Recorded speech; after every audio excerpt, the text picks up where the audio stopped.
Welcome back to the Sapphic Gaze podcast. I'm your host, Nisa, and as always with me is my co-host and partner, but not in a gay way, Ellie. We are talking about compulsory heterosexuality, or CompHet, today, and along with that, we do want to add some trigger warnings to the start of this for, obviously, compulsory heterosexuality. We're also going to trigger warning for homophobia, potentially sexual assault, or dubious consent, and stalking. So if you're not in a headspace to listen to any or all of that, I would recommend maybe skipping this and coming back on a day when you can listen to it, or if you can't listen to any of that on any day, that is also fine. Without further ado, here is our episode on compulsory heterosexuality. So I want to just open, since this isn't necessarily something that everybody knows what compulsory heterosexuality is, with kind of a definition. So it's actually based on a theory by Adrienne Rich from the 1980s that through the patriarchal systems in place and patriarchal society norms, that women and lesbians are forced into heterosexuality as kind of a default for their sexuality. So if you think about it, kind of talking about coming out, it is assumed from the start that you are heterosexual and you have to come out as anything other than that, where there can be an argument made that the default should be no sexuality.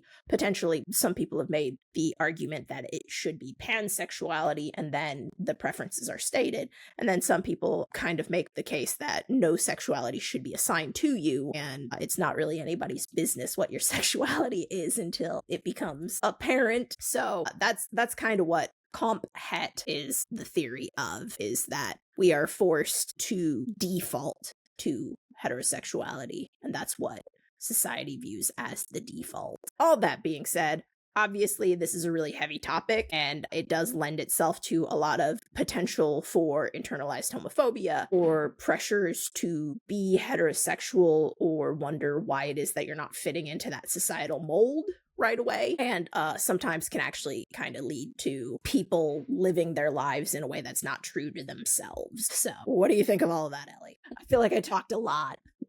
No, it was needed because I didn't know what this was until you broached the idea of a podcast episode on it with me. And so I think it's important to get kind of on the same page and kind of have some warnings out there for people. So I think, shall we just dive into books that we think maybe handled this well and maybe some that didn't handle it so well? I'll kick us off with ones that I think handled it well. Well, not handled it well, but perhaps gave accurate and sort of more realistic depictions of it, are To Be With You by 𝘵𝘰𝘢𝘵, and one that I have here as orange, and this is the first book I've ever had on my list that wasn't green or red, and that is The 7 Husbands of Evelyn Hugo. See, I've heard about that, and I've not read it yet. Nisa. I know, I'm a bad Sapphic reader. Literally everywhere I go, people are recommending this book, and I haven't read it yet. But I think you would really appreciate Evelyn Hugo as a character. She is definitely someone that is flawed and has things that she works throughout the journey of the book. Okay. I think you would really enjoy her. And one I have that didn't handle it so well in my mind, or maybe one that I didn't enjoy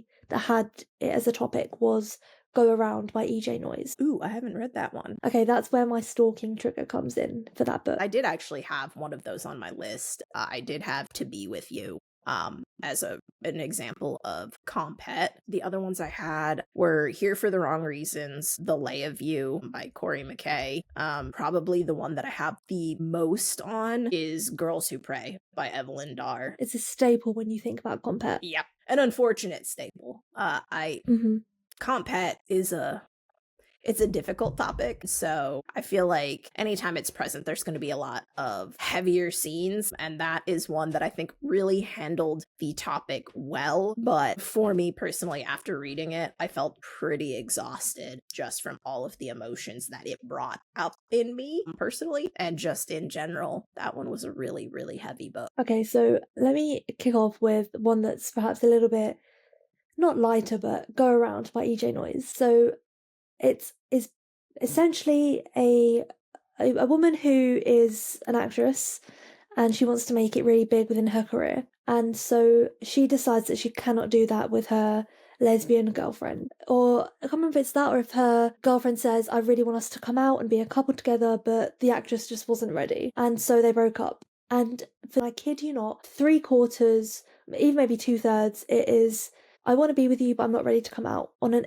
endless loop. And that's, I think, for me, where I had the issue. There was never a discussion of how do we overcome this, or how do we get you to a stage where you feel you can be openly comfortable with having me in your life as your girlfriend. And it was a mess in terms of internalized homophobia, I thought. In something like that, I think it's all in the conversations. Like you said, they weren't really having that conversation. Yeah, the only reason they had that conversation was basically the actress was getting death threats, and she had a group online on the dark web that were stalking her and like threatening her, and things like that. So she moved in with her ex-girlfriend because that's where she felt safest, with her ex-girlfriend. And basically one of the men broke in and there was a big altercation, and only then was she willing to accept her girlfriend as her partner publicly after this big incident had happened. That is not a great impetus for coming out. Because it doesn't sound like she came to terms with the fact that she is a lesbian or bisexual. She just, it's like, you protected me and now you get a cookie? I'm not sure what that is. That's what it read like. That's where I had the issue with the book, was constantly, I love you, we should be together, but I'm not going to come out for you, and I'm not going to out myself for you. And so we can be together, but you're going to have to stay, hidden from my public life for as long as we're together. And I don't like that. No. I think it could have been, and I want to say I love 𝘰𝘰𝘦𝘠. Like, the Ask Tell series is my favourite Sapphic series ever written. I love her as an author, but this particular book just did not work for me, for the fact that it was never ending internalized homophobia and hatred about herself for being gay, and not, she always hated herself for, I think, what she perceived as being cowardly. And it was a big pity party for the majority of the book. I feel like feeling a little bit of self-pity is par for the course with Compet, because you get into that internal struggle of, why can't I be quote-unquote normal? But yeah, without actually seeing it really, like that internal switch flipping from feeling horrible and that internalized homophobia and then overcoming it, I would think that would be not so great of a depiction of. Yeah, and I think it would be a completely different story if she were coming at it from the perspective of, maybe she was perhaps raised in a religious household that was ingrained into her. But she was coming at it from a perspective of, I don't want it to derail my career. I don't want to suddenly not be on TV anymore. That doesn't really give me great feelings. No, it was a very odd book, I think, for me. And it was disappointing, because I loved, like I said, the majority of EJ's books, and I was so excited to read this one, especially because it had the whole protector trope, which is like top tier for me. But it just, literally, I cannot explain to you how much of the book was this back and forth of, I love you, but I'm not coming out for you. And that conversation happened too many times to count. I think I would struggle with that. Yeah, it feels surface level of Compet, just because it's one of those where, like you said, it's all about career and not really her acknowledging that internalized homophobia. But it sounds like she has it, but it just doesn't sound like she's really dealing with it. No, I don't think she did, personally. What was one of yours that didn't necessarily work for you? I actually didn't have any that didn't work. I kind of focused more on the different variations of Compet and the forms that it took. And so kind of looking at my list, we go from like very surface, not super surface level, like from a very benign version of, not even benign. If we're on a scale of 1 to 10, we go from like a 2 on the Compet to like a 10. So I went across the spectrum on the forms of which Compet can take. So kind of at that surface level, I went with To Be With You. So kind of going over, if anybody hasn't read it or listened to the audiobook of To Be With You, we have Victoria and Leah, who are just graduating high school. They meet and they start to engage in a summer romance, trying to plan out where their lives go from here. And Victoria doesn't necessarily struggle with her sexuality until her parents, specifically her mother, finds out.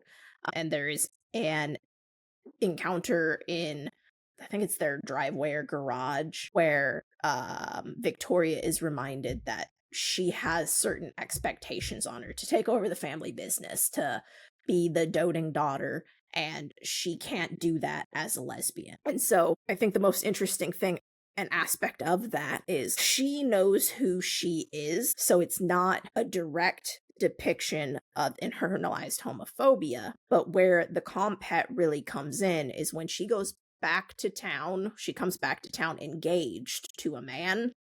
And there is a scene where her brother comes out, her mom is kind of going after him, and then Victoria finally comes out as well and says that you've tried to push this part of me down, and she comes out as a lesbian, after which her fiance says, you meant to say that you're bisexual, right? And she says, no, I am a lesbian. And he kind of has his whole world rocked because he's like, wait, we've had sex, like I didn't force myself on you, what happened? And so I think that's probably one of those where, again, looking at compulsory heterosexuality, because of who her family is, because of those expectations that were put on her, even though she knows who she is pushing it down to fit into the mold that society and her parents specifically have created for her. And so I think it's really interesting to see how we twist and bend ourselves for our parents to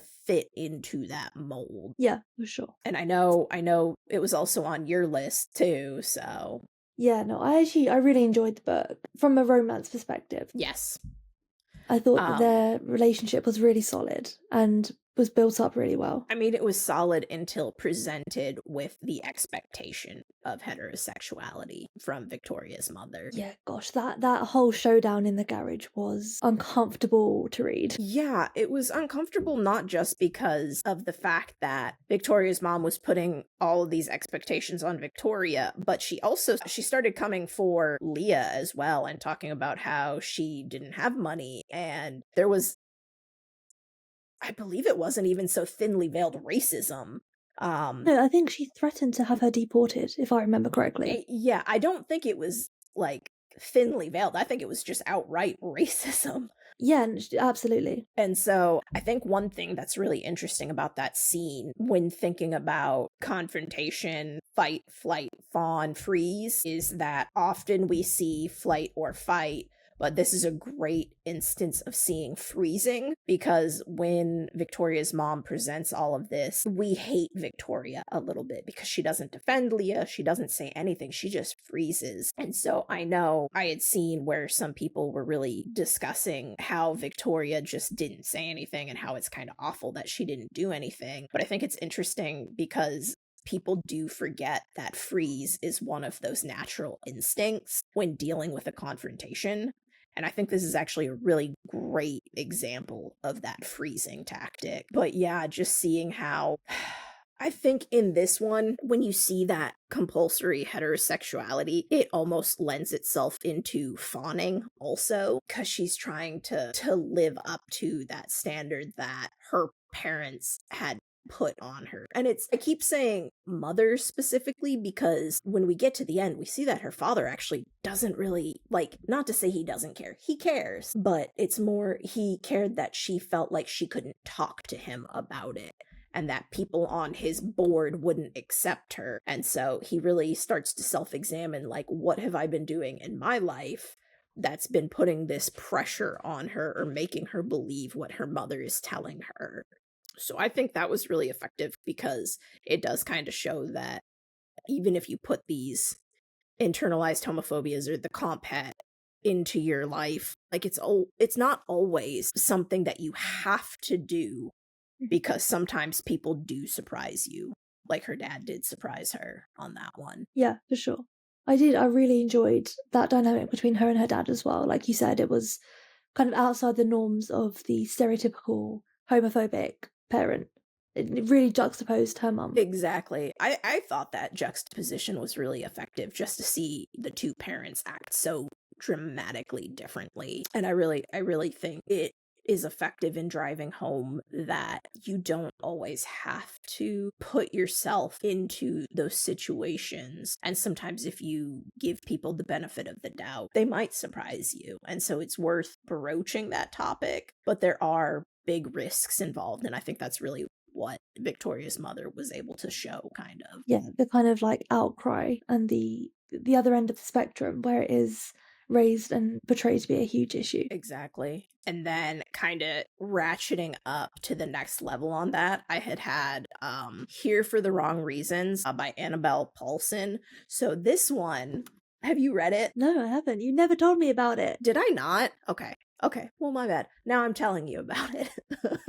It actually is a comedy, and it's kind of one of those where if you like trashy dating shows, like that reality TV, it hits all of the things that reality TV and dating shows would for you. So it's like a Bachelor knockoff where there is one lucky bachelor and all these women trying to vie for his attention. I do apologize. You did tell me about it. Yes. Okay. So we have Kristen, who is our character that I clock for the compet. And then we have Lauren, who is presented as, I think it's a bisexual woman. I take that back. She might actually be a lesbian, but she is an influencer or trying to launch that career, and she wants to be on this reality television show and has been watching a bunch of reality TV thinking that she has a formula to get to like the top 5, and then she knows how to get herself kicked off so that she can get enough followers out of it that people like her, but not enough that like anybody would be upset that she didn't win or she did something kind of iffy on it. And so she is there for the wrong reasons. She's not trying to find love, she's trying to find an audience. But Kristen comes to it and she's desperately seeking love. She's tried dating. Well, she tried early dating because when she was in the rodeo, there was a clause about not dating. And so she hasn't had a lot of experience with dating, but she talks about the life she wants. She wants to have like the white picket fence, the husband, the kids, you know, everything. She wants that dream because she said she's seen her parents' marriage and it seems so great. But when she goes out there and tries looking, she's not like finding that connection she's looking for. And so she goes on the show really thinking that she wants this guy. And as the show progresses, she ends up having a thing for Lauren, and Lauren likes her in return. The issue is that it kind of sends Kristen into a gay panic, and even as Lauren is trying to convince her, like, hey, it's not a big deal. We get kicked off this show. We can kind of continue from here. Like, it doesn't have to be the end of this. She continuously fights against it.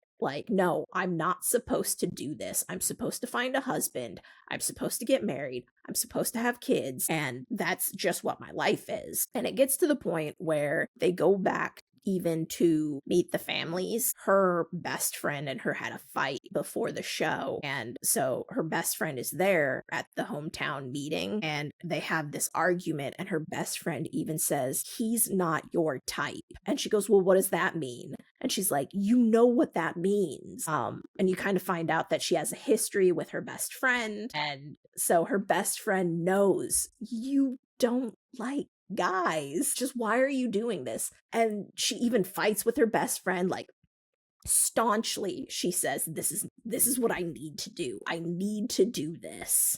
And so she like has she has a really hard time kind of coming to terms with the fact that she does have feelings for Lauren, even though like when she's around Lauren, she can hardly keep her hands to herself. Sounds like she is a little bit gay then. Yeah, just a little. Well, that's so sad though that she's still denying it, even when her best friend is saying like, I know you better than anyone, listen to me when I tell you he's not your type. Exactly. I think that one is, again, I think looking at it, that one really does come from society, because when she finally does come out, like her parents say that they kind of assumed that she knew that she was gay and they just weren't gonna out her because they wanted her to come out in her own time. And so her parents legitimately never put this on her. This was entirely from society at large of what a family is supposed to look like. That's really sweet that her parents were like that. Exactly. And so I really appreciated that it was refreshing for me to see parents who were supportive of their kid across the board. Because usually in Sapphic literature, you always have like one parent who's, I hate to say, supportive and one who's not, or both are not. And so it gets really tiresome to see. It's either the country club mother or the CEO father. Exactly. And I feel like, especially as society kind of marches on, people are finding more and more that their parents are accepting of it when they come out, but there's still that huge question mark of, when I come out, are my parents still gonna love me? Yeah, everybody sort of, when they have their coming out story, goes through that, don't they? Yeah, and that's where it's one of those where I hate that that's the question mark, and that's kind of where that compulsory heterosexuality really comes into, is there shouldn't even have to be a need to come out. Like, it should not be the default that you are heterosexual when you are born. No, you're I hate to say this too, you're a literal child. Why is anybody putting a sexuality to your child? Like, do not assume that they are anything other, especially at a young age. Like, because you always hear, and I really hate it, like, I kind of get upset with my son's teachers as well every now and again, because like he'll come out and they'll be like, he's such a sweetie, he's gonna be a little heartbreaker, those girls are gonna love him. And I'm like, okay, first off, don't sexualize my child, he is 4. But also, why are we assuming that he's breaking the girls' hearts? Like, I know he has a strong affinity, he always talks about his girlfriends, quote unquote, at school, so I have an inkling of which direction he might be going. But that's the thing, is like, I'm not gonna put that onto him that he has to, or that's the expectation, because also he's 4. And until he figures that out for himself, and until he comes to you with that information, then let him do him. Exactly. And I think that's where a lot of that came from for Kristen, is seeing that. I think she grew up in Wyoming, so we all know Wyoming's a very red state. And so is it Wyoming or Montana? Either way, very red state. And so, like, when she looks around, that's all she sees are heterosexual couples. That's all she knows. That's all she understands, which, I mean, goes to its whole other thing of representation in media and not seeing what you want your family to be, like, not seeing that portrayed, and maybe not even knowing it's an option. To have that, I mean, I think that's where a lot of that comp het comes from too. Like, I don't know about you or like your journey, but like, especially since we do have that 10-year age gap, like, I remember, I don't think I ever saw lesbian couples on TV growing up, like, at all. The first one I remember seeing was Tara and Willow from Buffy the Vampire Slayer. And so when I started thinking about my sexuality, I didn't even know that was an option. The only reason I did kind of know it was an option is one of my cousins is a lesbian, and she had brought her girlfriend once. And I remember it was a big to-do because my parents were not pleased with that. They were extremely upset about it. And like, after she had left, like, my mom and dad had actually sat down and been like, no child of mine is gonna be gay. If you are gay, we are gonna kick you out. Like, this is not happening. And so I think not seeing it in media and then having it reinforced at home really creates that need within some people to not come out, to not be themselves, to try and fit into that mold and really lean into compulsory heterosexuality. Yeah, I do think, like you said, for some people in general, it's a safety mechanism. You know, you don't want to feel unsafe if you come home with your partner. If you're a lesbian and you bring a girlfriend home, you don't want to think, God, is this going to make my father or my mother kick off? Exactly. And I mean, there are some countries where it's against the law to be homosexual. And so truly in those spaces, like, it is life or death that you have to be heterosexual, or like, you could die. And so I think it's a really big deal and really great to see when media does present this comp het and really pushes to show that, like, it's not necessary, but it is harmful, you know, and ramping it up even further. I think the best example I saw of comp het, or not even, I hate to say best, the worst. Yeah, we know what you mean. The most extreme was Girls Who Pray by Evelyn Darr. And I mean, that was a heavy read, but I felt like it was a necessary read. It was. I remember reading it. I was on a flight back from the States when I was reading this book, and all of the lights were off, and the guy behind me asked me to turn off my Kindle. He's like, it's really bright, can you just switch it off and go to bed? I was like, no, you don't understand. I was like, I'm at a pivotal point in this book, and I could not put it down. I was engrossed completely in their story, and not just from a romantic perspective, but from their upbringing and their development as well. I was totally invested in their lives. Yeah, and kind of to give the quick summary for anybody who hasn't read it, first and foremost, I recommend highly reading it, but you are presented with two girls who grew up Amish. They live in the Amish community, and so from a deeply religious perspective, it's fire and brimstone. If you are gay, you're going to hell, and there are no gay people in their community whatsoever. And they also suffer from the fact that because they are Amish, and they don't have like the modern comforts that we do, they don't have media that would even show that homosexuality exists, that it's becoming normalized. Well, I should say sexuality is becoming more accepting, not necessarily normalized, but that we are starting to see that depiction of it in media. And so when these two girls find each other, and they realize the other one has feelings for them, they cling to each other in, I hate to say, kind of trauma bonding. It is trauma bonding. It definitely comes across that way. Yeah, but I mean, it's one of those too where you think about their community, like nobody new usually moves to these communities. It's usually the same families, and those are the people you are surrounded by. And so when Rachel moves into the community, like this is a huge deal. Like it's a big to-do to see another Amish person move into their community. And so literally for them, this might be the only chance that they have to actually explore their sexuality or find happiness. And so it's one of those where I think when you read through it, Rachel struggles, I think, the most, despite she isn't the pastor's daughter. Sarah is the pastor's daughter, and she struggles with it a lot less than Rachel does. Like for Sarah, she meets Rachel, and immediately when she is taken with her and she finds that spark and realizes Rachel is like her,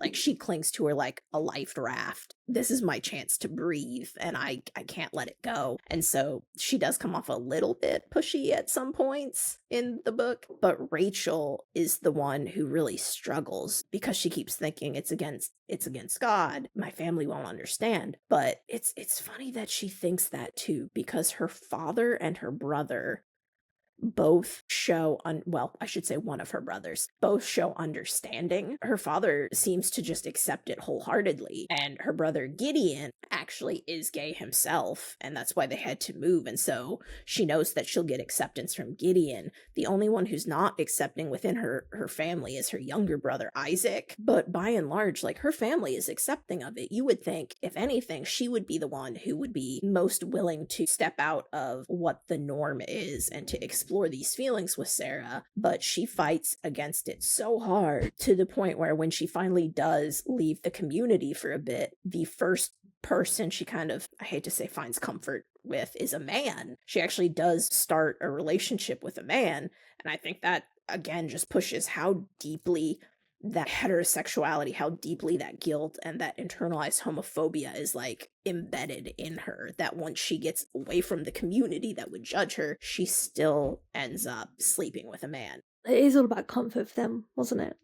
They, like you said, they did cling to each other. Yes, very much so. And I hate to say it, I don't think they would have been together in the world outside their communities. Are you meaning like if they had grown up in like a society not like the Amish culture, but like US? Yeah, I think had they have grown up outside of the Amish religion, they would not have been together as a couple. Ooh, interesting. I think their relationship stemmed and was held together by trauma bonding. I mean, I can't necessarily disagree with you because I kind of hold that a little bit as well, wondering what their future would have looked like or what their relationship would have looked like had they not had that deeply embedded homophobia. I don't think their relationship was as strong outside of their defiance of their religion. Because I can't actually remember them bonding over... Obviously, they can't bond over things like TV episodes or music because they didn't have that.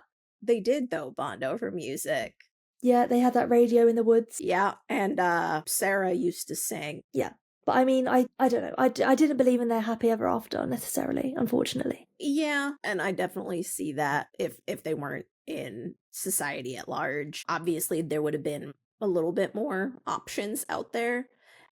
And I'm going to put this out there, too, and I think that's one of the other harmful aspects of Compet, is that with that internalized homophobia, with that feeling that you should be heterosexual, I think there are many relationships that start in the real world through kind of that trauma bonding a little bit of, I don't see many people living out and proud, especially like, I'm going to throw it out there, in rural America. I don't see many people like me out in rural America. And so the first one you find, you cling to it a little bit tighter because you wonder if you will ever find that opportunity again. And so I think that's another harmful aspect of comp het, is that you almost become like susceptible or vulnerable to accepting unhealthy relationships because you wonder if it's the only option that you'll have. Yeah, exactly that with their story. I don't think they were necessarily a good match for each other, but I don't think that they were willing to explore outside of that. I think the big thing is kind of the role that comp het does play in our society and in lesbian relationships specifically is kind of to your point, is sometimes people struggle with coming out because they think they're supposed to be a certain way, or they stay in relationships that they really shouldn't stay in because they don't think they'll have that other options. And so I think in the books we kind of discussed, we see all of those unfortunate side effects really play out in all of those books in some variation. I feel like The 7 Husbands of Evelyn Hugo takes that to the next level. Oh, you think there's a level after Girls Who Pray? No, maybe the level before that. Okay. So I ratcheted too high. Yeah, but it's definitely up there because we have Evelyn, who I believe starts to make her break onto the Hollywood scene. She's an actress in the 50s, and she's a Cuban actress, and so already she's having to fight against the expectations of a Hollywood actress. Yep. And so she's struggling with that already, but she wants to make a name for herself. And so she marries her first husband, who essentially, I can't remember if he's like an agent or a producer or something, solely for the reason of using him to further her career. And as the title suggests, she works her way through 7 of them. And every single one of them served a purpose to further her career. And only one of them, I believe, Harry, was her beard. Is that a term that is still acceptable nowadays? And Harry was a gay man. Evelyn is a bisexual woman. And she was in love with one of her co-stars, Celia St. James. And that's a great Hollywood name. Celia St. James, yeah. And it was, I don't even know how to begin to talk about their relationship in terms of comp het. It was a heartbreaking book. And I think that's why it was in amber on my list, because it was a great example of comp het and how she fell in love with this woman, but being a Cuban woman, she couldn't act on those feelings because she thought it would be a detriment to her career. And I think that by the time she realised that she was willing to accept this love and maybe break away from what was expected of her, it was too late. And it was a heartbreaking book that I think really spoke to the dangers of comp het. Yeah. It could almost be read as a cautionary tale for not staying in the closet when you find someone that you love. Ooh, that's interesting. I think you would really enjoy it. It doesn't sound like it has a happy ending, so I probably will have to have the right mindset going into that one. It does and it doesn't. I'm not trying to give away any spoilers. You do know how I like books that make you think, but I do have to be in the right set of mind for that. I would say it's along the lines of The Unfinished Line. Oh, no.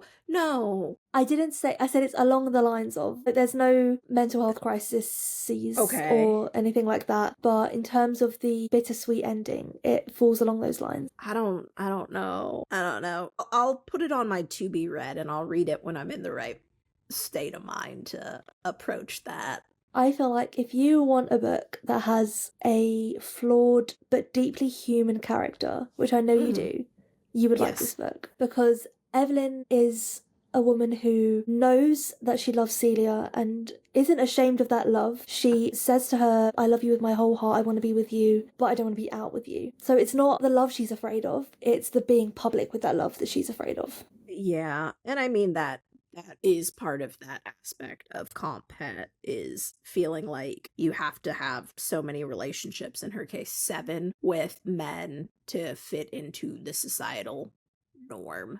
Yeah. And she openly says she used every single one of those husbands for her career. She didn't love a single one of them apart from Harry, who was more like her best friend. I feel like this is based off of an actual actress who isn't confirmed to have been. Is it Bette Davis? I don't know. I feel like there was an actress, like one of those golden age of Hollywood women, who ran through husbands like crazy until she ended up with one who had rumors that he was gay. And then they ended up together for like the longest time. and it seems like that he was her beard. I don't remember which starlet, but I feel like I've heard Bette Davis keeps coming to mind, but I'm not entirely sure if that's it or not. Well, I was so confused for a second. I was picturing Betty White. No, not Betty White, Bette Davis. I would be here for Betty White being a lesbian.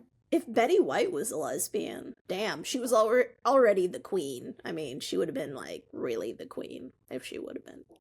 But yes, I really would like you to read The Seven Husbands of Evelyn Hugo, please. Okay, I'll try and find a time when my headspace is correct. I should also say, I read this when it first came out, and that was years ago. I want to say maybe 2017? Holy mother of God, that's a while ago. Yeah, I read it years and years ago, so I could be misremembering the ending. But I do remember little gay Ellie, who was only recently out, had her little heart broken. Oh.